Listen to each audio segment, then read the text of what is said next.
من ناوم ئازاد محەممەد عەبدوڵڵایە جوتیارە نمونەیەکەی هەڵەبجەم خولێکمان دەست پێ کردووە لەسەر کەرتی کوشت و کاڵ و سەوزکردنی کوردستان بۆ دووسێ جارە دەرچوانی کەرتی کوشت و کاڵ و گەنجەکانی دەربەندیخان بۆ ماوەی 3 هەفتەیە سەردانی منەکەن بۆەوەی کە بتوان لەو ئەزمونەی من فکرە وەرگرن.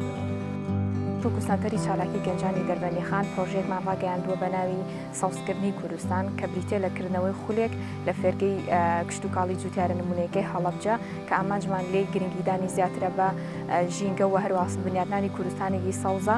خولەکەمان بۆ کۆمەڵی گەنجی ئارەزومەندی بواری ژینگە و کشت و کاڵ لە دەربەندیخان ئەنجامداوە و هیوادارین بتوانین کوردستانێکی سەوز بنیادنین. من کەیوان جافم پارێزەری ژینگەم ئەمڕۆ لە خوڵی کشت و کاڵی بەشداریم کردووە لە سەنتەری چالاکی گەنجانی دەربەندیخان. ئەم خولانە زۆر گرنگن چونکە جۆرە خولەک وا ئەکات بچتە ناو سروشتەوە و لەگەڵ شتەکانە بە پراکتیکی بتوانانی فێر بیت. هیوادارم لە خولانە بەردەوام